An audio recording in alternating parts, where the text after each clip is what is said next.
बच्चों, आज मैं आप लोग को हिंदी विषय में आपकी हिंदी की पाठ्य पुस्तक जिसका नाम अविरल है भाग 7 के क्या निराश हुआ जाए पाठ पढ़ाने जा रही हूँ।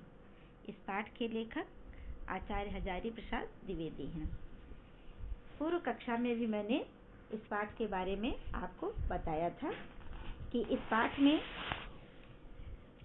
लेखक ने यह बताया है कि अभी भी मानवता समाप्त नहीं हुई है।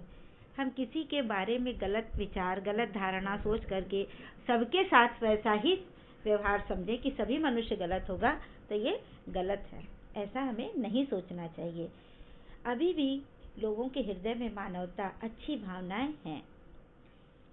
किसी एक के ऊपर ये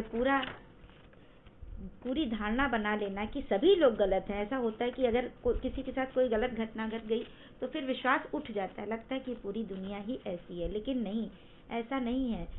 लेखक ने इस पाठ में यह बताने का प्रयास किया है कि आज भी हमारे देश में सच्चाई और ईमानदारी जैसे गुण विद्यमान है। अब मैं पाठ प्रारंभ करने जा रही हूँ। पूर्व कक्षा में मैंने आपको पढ़ाया था, अब इसके आगे मैं इसको पुनः पढ़ाने जा रही हूँ। एक बार रेलवे स्टेशन पर टिकट लेते हुए गलती से मैंने 10 के बजाय 100 रुपए का नोट दिया और मैं जल्दी जल्दी गाड़ी में आकर बैठ गया। मैं इसे आपको पूर्व कक्षा मैंने बताया था कि एक बार लेखक जो है कहीं जा रहे थे ट्रेन से, तो जब टिकट लेने गए रेलवे स्टेशन पर तो 100 रुपए के बजाय उन्होंने 10 रुपए के बजाय उन्होंने 100 रुपए का नोट दे दिया। जल्दी जल्दी में थे, ट्रेन में बैठना था और वो 100 रुपए का नोट देकर के आके गाड़ी में बैठ गए। थोड़ी देर में टिकट बाबू उन दिनों के सेकंड क्लास के डिब्बे में हर आदमी का चेहरा पहचानता हुआ उपस्थित हुआ। थोड़ी देर बाद वही टिकट बाबू जिसको कि उन्होंने 100 रुपया दे दिया था, कितना रुपया देना था? 10 रुपया, लेकिन उन्होंने गलती से 100 रुपया दे दिया था। तो वो टिकट बाबू ढूंढते हुए उस ट्रेन के डिब्बे में, सेकंड क्लास के डिब्बे में हर आदमी को पहचानता हुआ आया।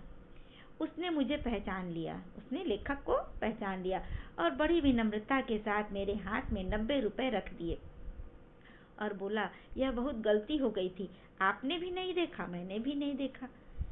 तो उसने, टिकट बाबू ने कहा कि गलती हो गई थी, आपने भी देते समय नहीं देखा और हमने भी ध्यान नहीं दिया, तो गलती हो गई थी, आपके 90 रुपए बचे हैं। और उसने 90 रुपए वापस कर दिए।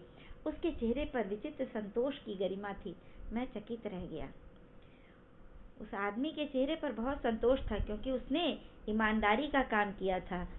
बच्चों, जब ऐसा होता है, जब कोई गलत काम करता है तो उसका चेहरा भी सच्चाई बता देता है, लेकिन इसके चेहरे पर संतोष की भावना थी, एक गर्व था क्योंकि उसने ईमानदारी दिखाई थी। चाहता तो वो पैसे रख लेता, लेकिन नहीं, उसने नहीं किया ऐसा। टिकट बाबू ने 90 रुपए वापस कर दिए। वही लेखक कह रहे हैं कि ऐसा नहीं है कि सभी लोग गलत हैं। कैसे कहूँ कि दुनिया में सच्चाई और ईमानदारी लुप्त हो गई है? ऐसा नहीं है, आज भी ईमानदारी और सच्चाई है। लुप्त होना मतलब गायब हो जाना, लेकिन ऐसा नहीं, आज भी सच्चाई और ईमानदारी है। वैसी अनेक अवांछित घटनाएं भी हुई हैं, परंतु यह एक घटना ठगी और वंचना की अनेक घटनाओं से अधिक शक्तिशाली है। लेखक कह रहे हैं ऐसी बहुत सारी घटनाएं हुई हैं, लेकिन अभी एक और घटना लेखक बताने जा रहे हैं कि सच्चाई और